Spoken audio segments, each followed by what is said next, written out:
Vas-y, on commence.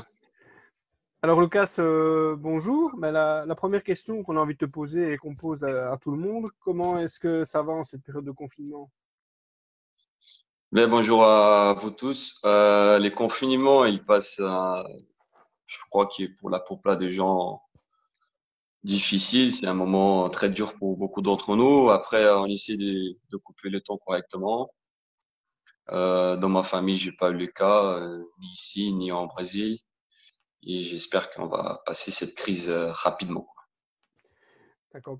Pour les joueurs et les personnes qui regardent et qui ne te connaissent pas, est-ce que tu pourrais nous résumer un peu ton parcours qui est assez fourni? Ouais, voilà, j'ai commencé le futsal à l'âge de 6 ans. Il faut savoir qu'à cette époque, j'ai m'entraînais déjà 3 fois par semaine. Donc, j'ai continué, puis j'ai joué le futsal avec mon collège.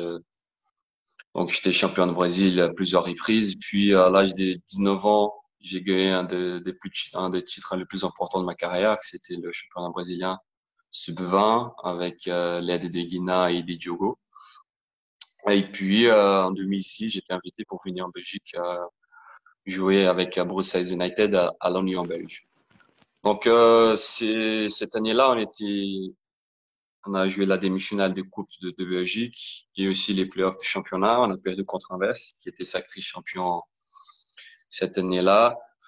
Puis en 2008, j'ai suivi Luis Araya et pour moi, c'était un des meilleurs choix que je fais en Europe parce que avec lui, avec Betinho, avec Ricardinho, Ricardo, on a fait une sacrée histoire à la Ligue. On était champion à 5 fois. Puis l'année 2015, j'étais invité par Monsieur Ablak à venir jouer à Selacline Tunin.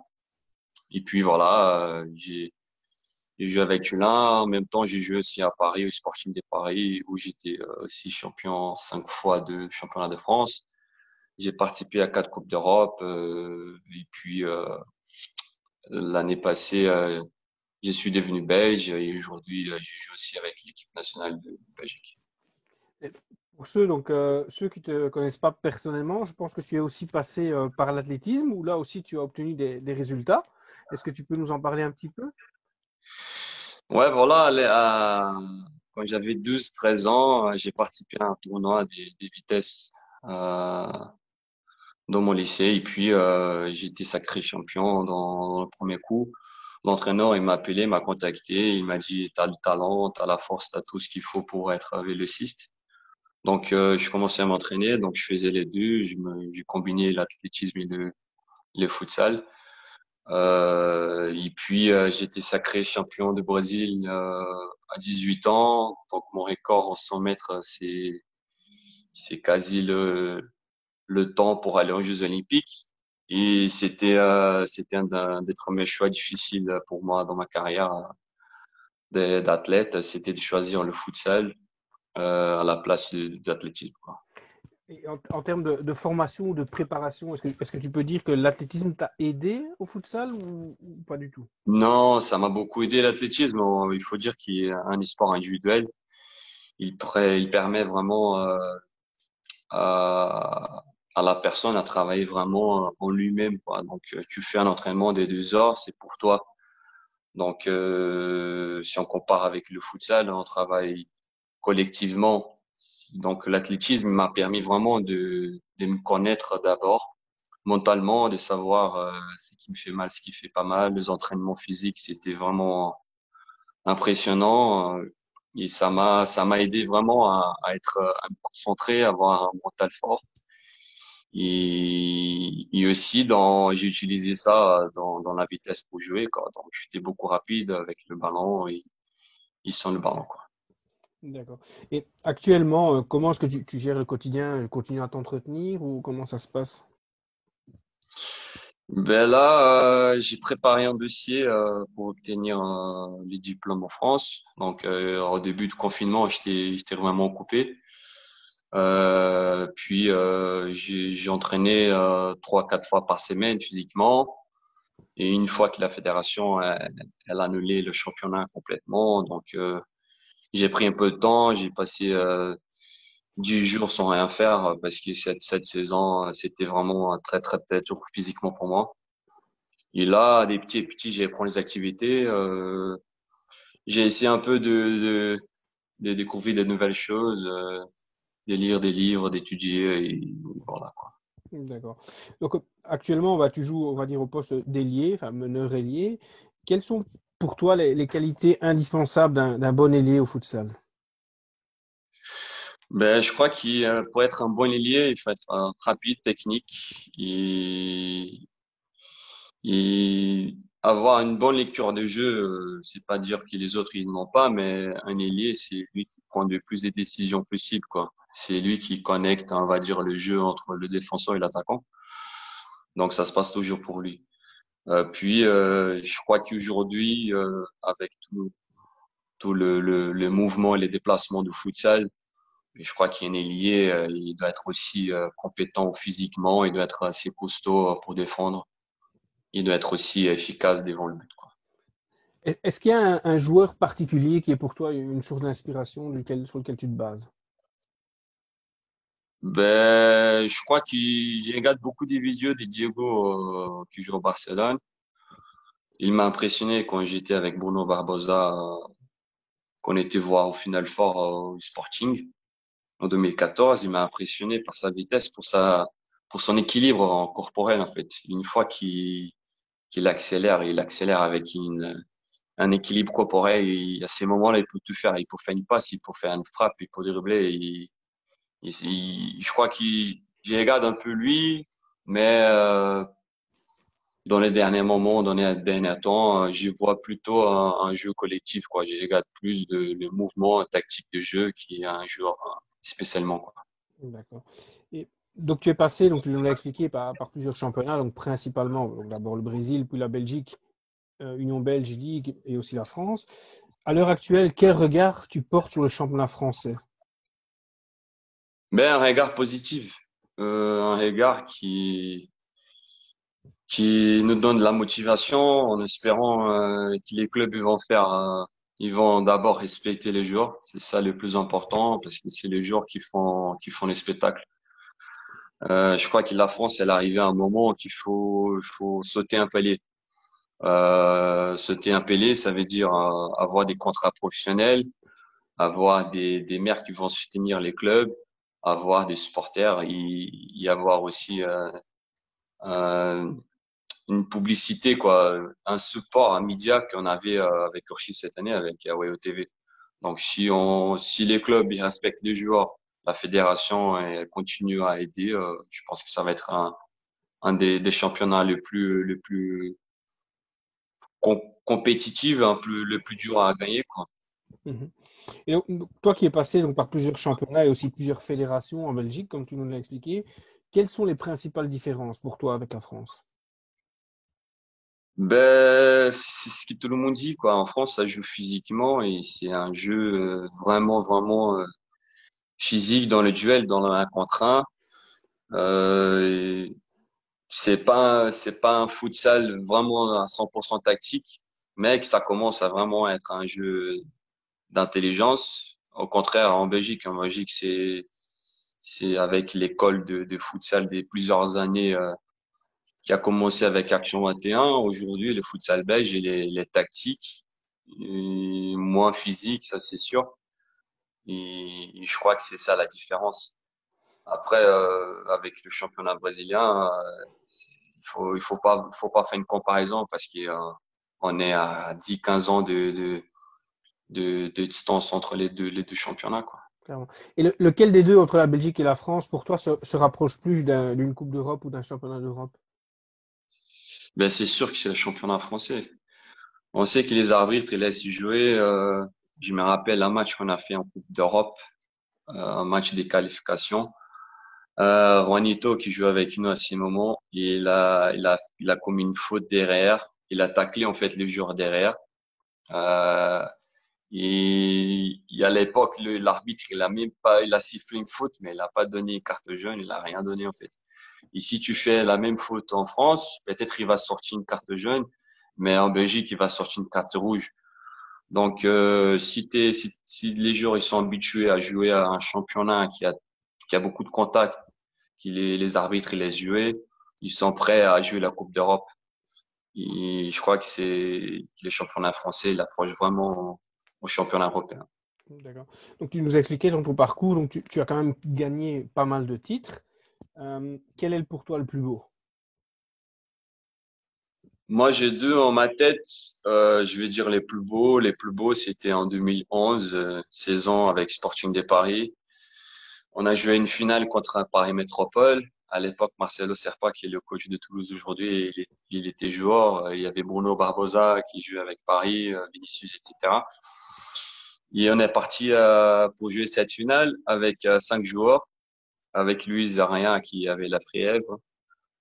Et on a joué le match, on a gagné de 9-8, on a joué tous les matchs et c'était pour moi le plus beau. Après, le plus important pour ma carrière, que je vais donner suite, j'espère donner suite comme entraîneur, c'était l'année passée.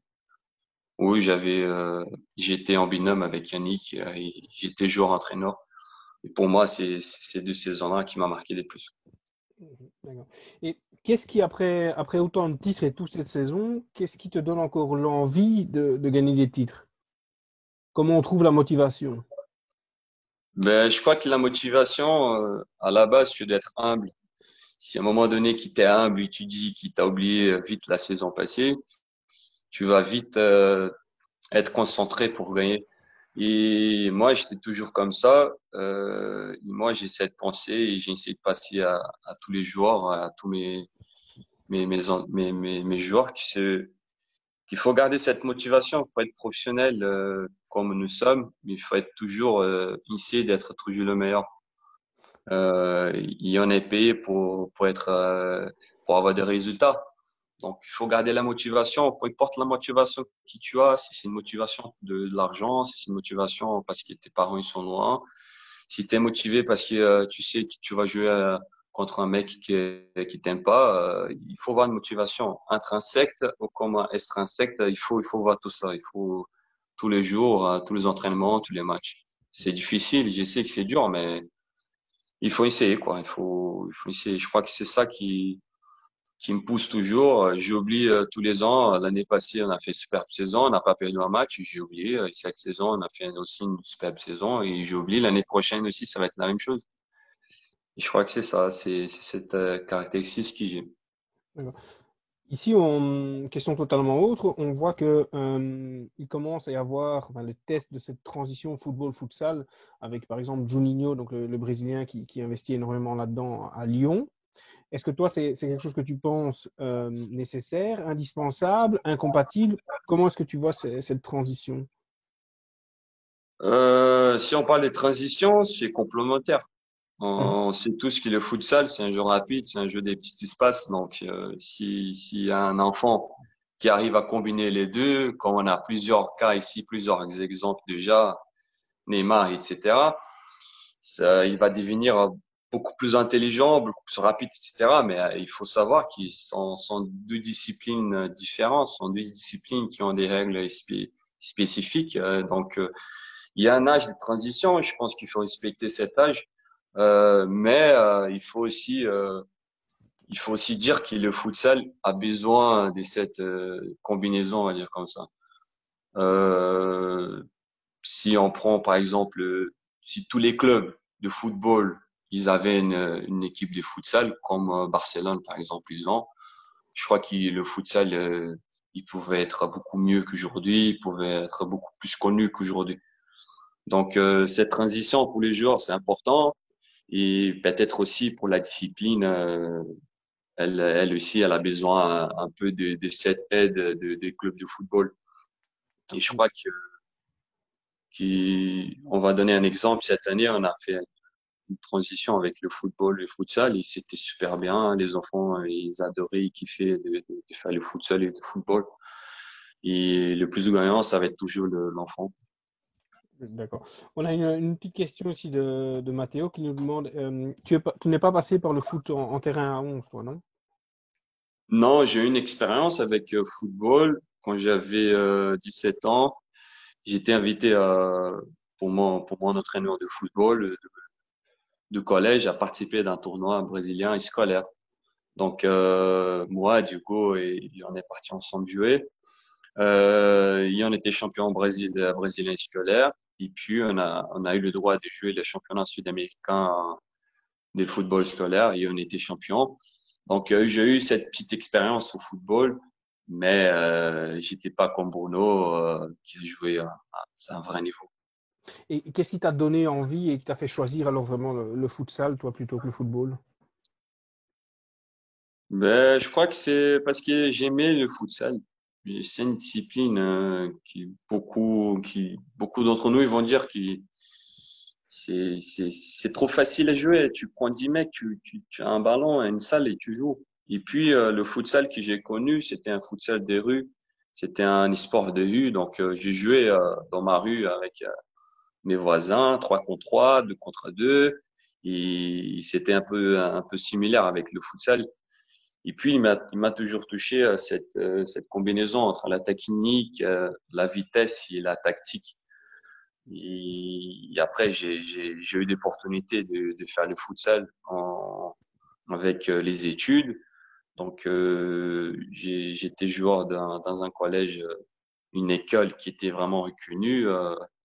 Et grâce à ça, et puis les portes elles étaient ouvertes pour choisir la meilleure chose. Et j'ai devenu professionnel et voilà, ben, je suis France et je suis là. D'accord. Ici, on a une bonne question de Bernard qui va rassembler plusieurs questions même. Il nous dit donc, tu es le responsable de l'école des jeunes, à succès, hein, parce qu'on voit de 120 jeunes dès la première année. Tu es reconnu par tous tes collègues et tous ceux qui t'ont côtoyé comme un maître tacticien. Est-ce que c'est parce que tu penses déjà à l'après-futsal ou comment tu envisages la suite? Ben, je vais parler un peu de l'école. L'école, c'était une opportunité que le président il m'a donné cette saison. C'était vraiment un défi pour moi, un défi pour les clubs. Il y a une opportunité vraiment de montrer c'est quoi la discipline.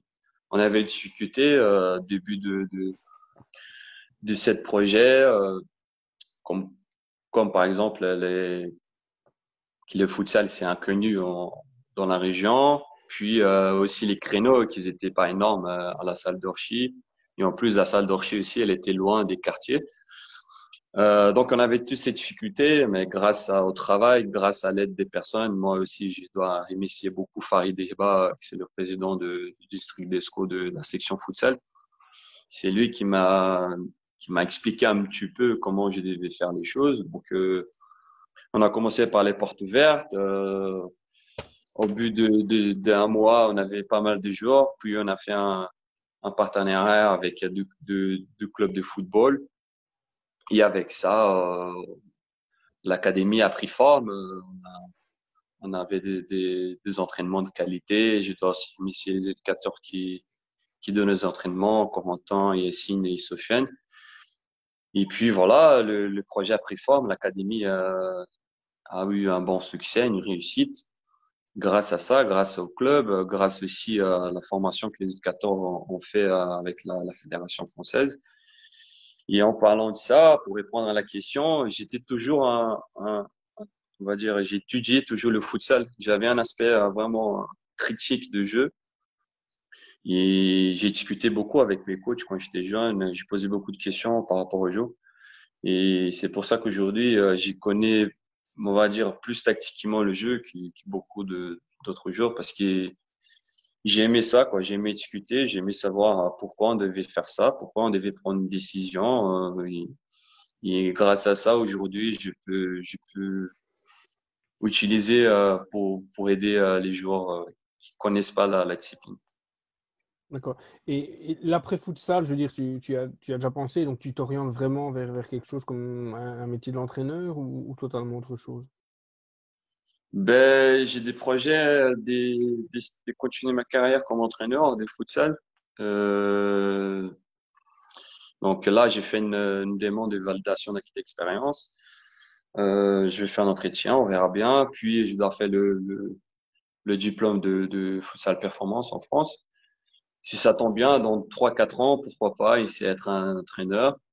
Mais je sais que le futsal, si je veux vraiment être plus tranquille, je dois avoir un travail à côté. Donc, j'ai essayé de faire de formation niveau marketing. J'ai essayé de travailler un peu. À l'époque, je travaillais aussi au bâtiment, donc je connais un peu le métier. Je sais que ça peut m'aider aussi si jamais j'aurais besoin. Donc, voilà, je pense que je suis entre les deux, entraîneur, travail à côté. D'accord. Je suis pas encore trop pensé à ça. T'as encore le temps, hein, t'as encore le temps devant toi. Alors, donc l'école des jeunes, comme on a discuté, ça a été quand même une vraie réussite. Donc de 0 à 120 jeunes. Après, à côté de ça, il y a eu une équipe féminine aussi qui a été créée, tout ça en un an. Est-ce que c'est quelque chose auquel déjà tu t'attendais? Et deuxième question, qu'est-ce qui, selon toi, a généré cet engouement et cette envie des jeunes d'aller vers le futsal? Ben, je crois que le futsal, il est spectaculaire pour les gens qui jouent. Il faut savoir que tu touches tout le temps les ballons, t'es tout le temps en opposition, t'attaques, tu défends, tu essayes, tu perds, tu rates, tu réussis. Donc, c'est ça c'est chouette au futsal. Et je crois que les jeunes, ils ont beaucoup aimé le futsal à cause de ça. On avait une superbe salle. On avait des éducateurs diplômés, des éducateurs qui connaissent les disciplines. Et je crois que c'était cette chimie qui a poussé l'académie à avoir de plus de 100 gamins. Et aussi, je dois aussi citer Najim parce que lui, Najim, il a beaucoup aidé l'académie à s'y structurer, à, à réussir tous ses projets. Donc, on est, on a créé la section U16, U6 jusqu'à U19, plus les féminines. Grâce à beaucoup de gens, c'est un travail solide, un travail réussi. Clairement, clairement. On peut t'en féliciter d'ailleurs, parce que je pense qu'on ne le dit pas assez, donc je pense que tu peux être content de ce que tu as réalisé avec les jeunes. Euh, Par rapport à la saison d'Orchi, donc en équipe pro, qu'est-ce que tu en penses? Est-ce que tu es satisfait? Ben, pour moi, moi, j'avais trop envie de jouer cette saison parce que avec le groupe qu'on avait au début de saison, avec les joueurs, le staff qu'on avait, j'étais vraiment motivé, vraiment, vraiment. Puis c'est sûr que qu'on n'a pas eu les résultats. Nous, on avait un club qui devait avoir les résultats tout de suite parce qu'on était champion des deux, malgré que c'est un des deux, on était champion. Donc les gens, ils, ils pensaient qu'on devait gagner tout le temps. Après, ça se passe bien se passe au début. On avait un changement. Les joueurs, ils étaient plus responsables parce que aussi c'est un peu la faute de nous qu'on n'était pas vraiment, c'est pas concentré, mais on n'était pas solide pour gagner les trois, quatre premiers matchs. Puis l'équipe a pris forme, a pris du jeu, il a pris confiance, et on a fait une correcte saison. Mhm. Qu'est-ce que pour toi il vous a manqué pour pouvoir faire plus? Et donc la seule possibilité de faire plus, c'est forcément cette première place qui est peut-être inaccessible, mais qu'est-ce qu'il aurait fallu de plus? Mais je peux citer plusieurs choses. D'abord, les noyaux qui étaient pas suffisants. Je peux dire aussi qu'on n'avait pas de joueurs. On peut dire qu'on n'avait pas trop de joueurs dans la même place. Par exemple, des pivots. Quand Leighton était blessé, on n'avait pas de pivot. Donc après, je pense qu'on a fait une pré-saison vraiment, vraiment trop. Euh, je sais pas, je pense on pouvait faire plus si on avait encore deux joueurs. Si on avait deux joueurs sur le banc, je crois qu'on pouvait vraiment faire beaucoup. Parce que les matchs qu'il fallait jouer, les matchs qu'il fallait être là physiquement, on n'a pas été contre Access par exemple.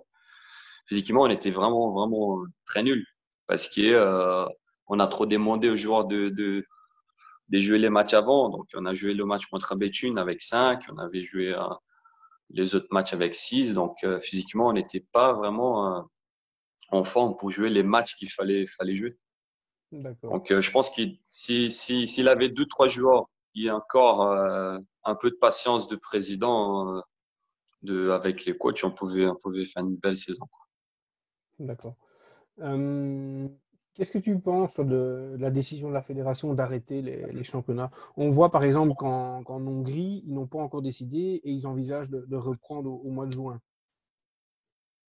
Ben, je sais pas si je reprends, mais moi, s'il me demande de jouer, je crois pas que j'y joue, hein. Je suis désolé, mais Mhm. c'est un peu irresponsable de prendre une décision comme ça. Donc pour toi, elle est Et juste, la fédération française a pris une bonne décision pour toi. non, c'est une bonne décision. Il faut passer à l'autre chose, hein. Les sports, c'est juste un sport. Il faut pas prendre une décision irresponsable. Clairement. Donc l'année prochaine, donc on est déjà certain que tu seras toujours à Orchi, hein, parce que tu as encore un an de contrat. Quels sont tes objectifs avec cette équipe? Ben, je souhaite être très champion. Peu importe si c'est Ricardinho, si c'est Ortiz. Ben oui, il faut être honnête, quoi. Et on va jouer pour tout.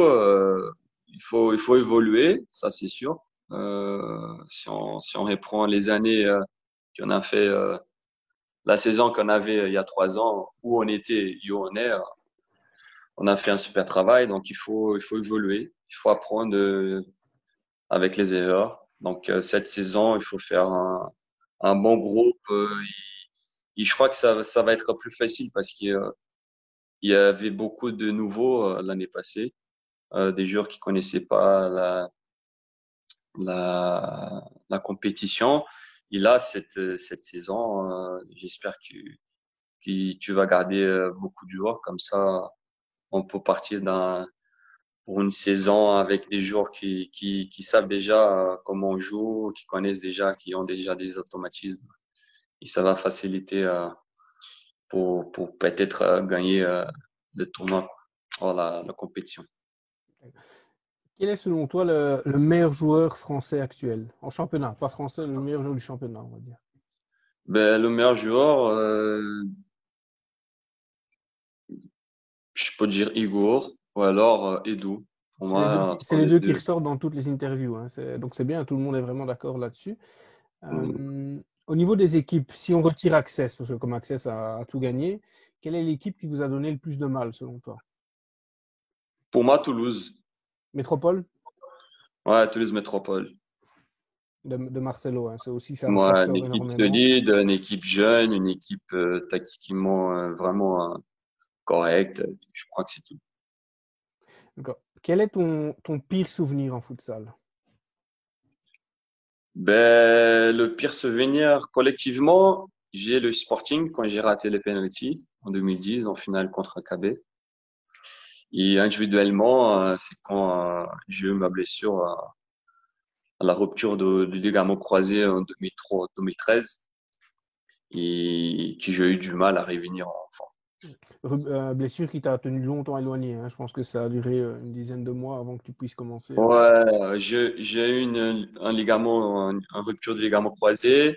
Donc, j'ai fait toute la rééducation. Et puis, après un mois, j'ai eu la rupture de ménisque interne. Je perds 90% de ménisque interne, 90 pour les Français, pardon.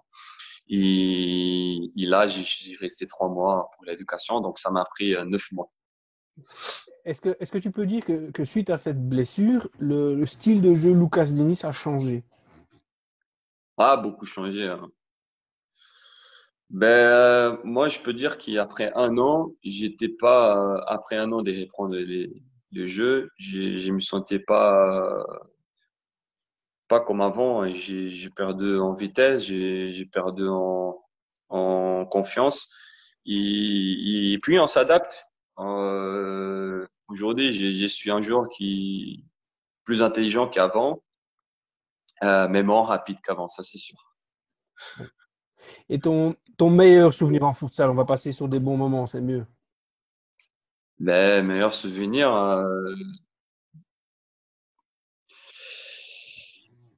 je crois que c'était le but que j'ai marqué avec la Belgique contre le Pays-Bas. Et mes parents, ils étaient sur la tribune. Ton premier but avec l'équipe nationale belge, une pichenette, si je me souviens bien, c'est ça, hein? Ouais, c'était pas mon premier but, mais c'était le but que mes parents, ils étaient sur place. C'était la première fois qu'ils visitaient l'Europe. Quand j'ai marqué, quand j'ai vu mes parents à la tribune, ça m'a fait, J'imagine. Donc, tu ouais. parles de ce but donc avec la sélection belge. Et justement, alors je vais enchaîner sur une question de Bernard qui nous dit donc tu représentes l'équipe nationale belge maintenant depuis un an environ. Qu'est-ce que ça fait d'entendre la Brabançonne? Ben, c'est une fierté, Gwen. Pour moi, représenter un pays, j'ai un poids énorme, quoi. Je représente un pays, même si, si le futsal n'est pas connu, mais pour moi, c'est énorme, quoi. Je crois que pour chaque joueur, pour tous les joueurs, arriver en équipe nationale, c'est le plus haut possible.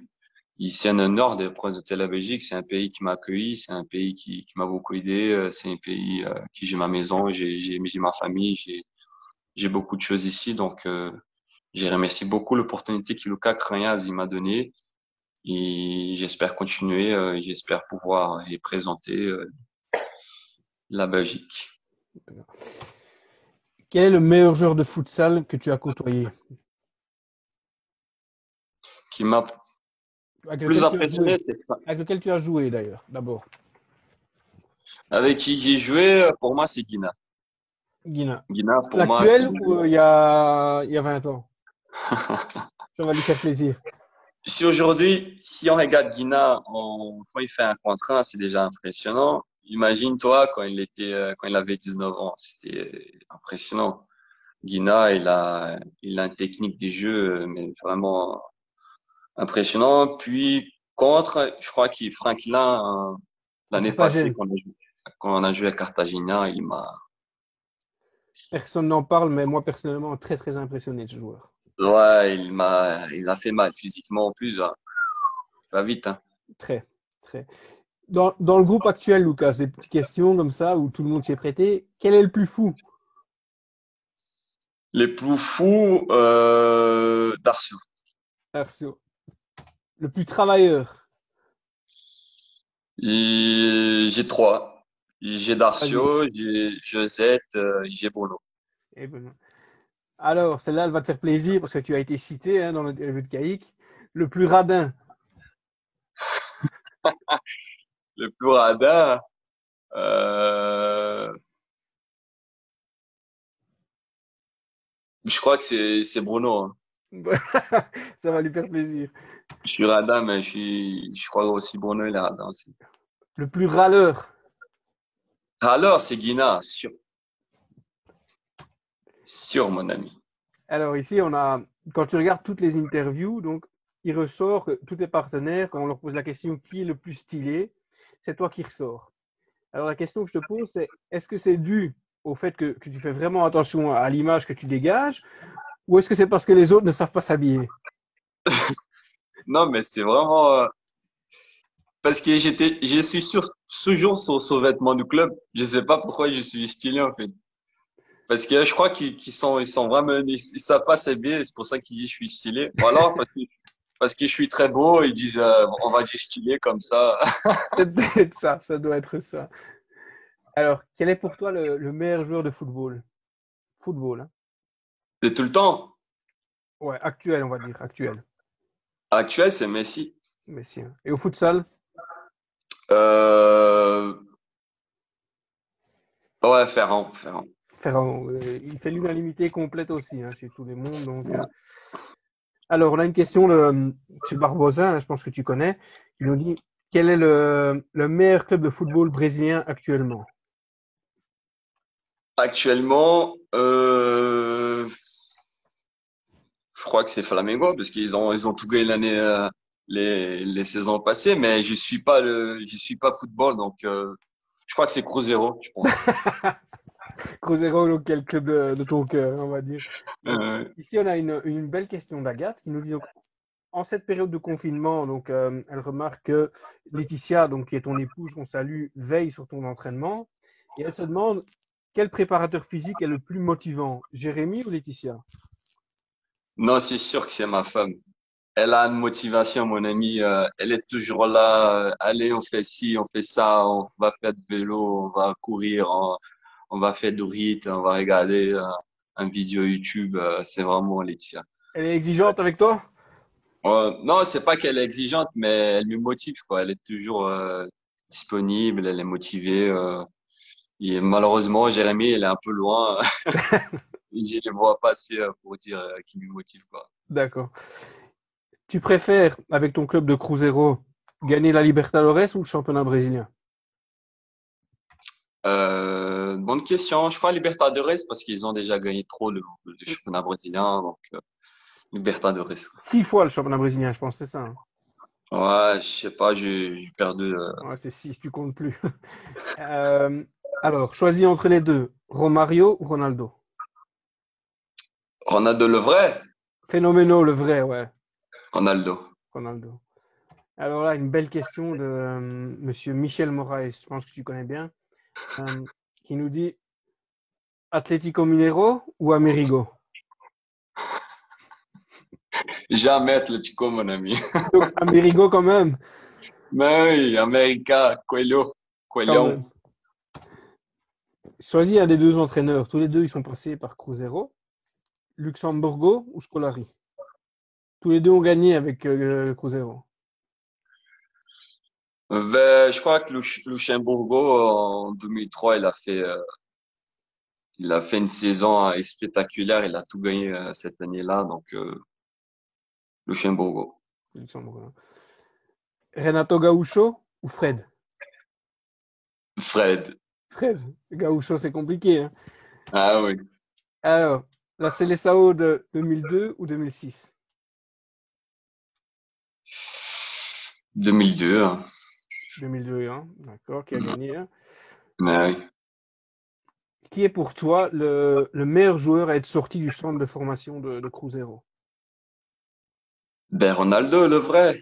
Ben, personne ne le sait, très peu le savent. Donc, Ronaldo, le vrai Ronaldo. Il est sorti de Cruzeiro. Il était formé au Cruzeiro. avant de partir au PSV. Donc, Voilà.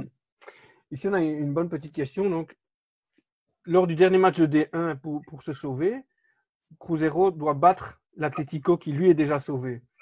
Est-ce que tu es prêt à laisser ta prime de match pour te maintenir en D1? Mais c'est sûr que je vais faire tout pour faire perdre cette équipe Atlético là. J'aime pas Atlético, Mais c'est tu tout. donnerais ta prime ou pas? Ou tu préfères prendre le risque d'être en D2 que de donner ta prime? Mais oui, bien sûr, Clairement. clairement. Ici, on a Guina hein, qui nous pose, que tu connais aussi bien, qui nous pose une question. Donc, tu es sans club et l'Atlético Mineiro qui joue la Libertadores, c'est un grand club, vient te voir avec une bonne proposition. Quelle est ta décision? Et il faut se dire, Gwen, je crois qu'il n'y a pas beaucoup de gens ici ça, mais j'ai joué avec Atlético, avec Michel. J'ai joué 2 ans avec Atlético. Mais avant que je mettais le maillot d'Atlético, je mettais toujours le maillot de Cruzeiro en dessus. Mais voilà, je crois que à part nos choix, à part l'équipe qu'on supporte, on doit être toujours professionnel. D'accord. Et alors, une dernière qu'on pose à pas mal de personnes, comme en plus maintenant tu es belge, qu'est-ce qui est plus dur à accepter pour toi? Une défaite en Coupe du Monde 7-1 à la maison ou d'être battu par les Belges, donc qui maintenant est ton pays, lors de la dernière Coupe du Monde? Non, le plus dur, c'était contre l'Allemagne, quoi. Je pense Parce que que c'est compliqué, hein. 7-1, ouais, c'était inoubliable. 7-1 à Belo Horizonte en Coupe du Monde, c'était Ah, trop, c'était quoi. chez toi en plus, à Belo Horizonte. Je ne savais même pas que c'était chez toi. Ouais, c'était chez nous, ouais. D'accord. Eh bien, Lucas, dernière question, qu'est-ce qu'on peut te souhaiter pour la suite? Ben, un travailleur, un mec qui va être là pour les enfants, peu importe la ville qu'on va choisir, peu importe les projets qu'on va prendre, un mec qui va travailler pour les enfants, qui va essayer de passer mon expérience en tant que joueur, qu'entraîneur. Et puis avec l'équipe A, un mec qui va être toujours motivé, qui va essayer de faire pousser l'équipe, qui va essayer d'aider les coéquipiers à sortir gagnant de tous les matchs. Et voilà. Ben, parfait, Lucas, merci beaucoup. On te souhaite le meilleur et à bientôt, Lucas. Merci Gwen. Ciao, ciao. Ciao.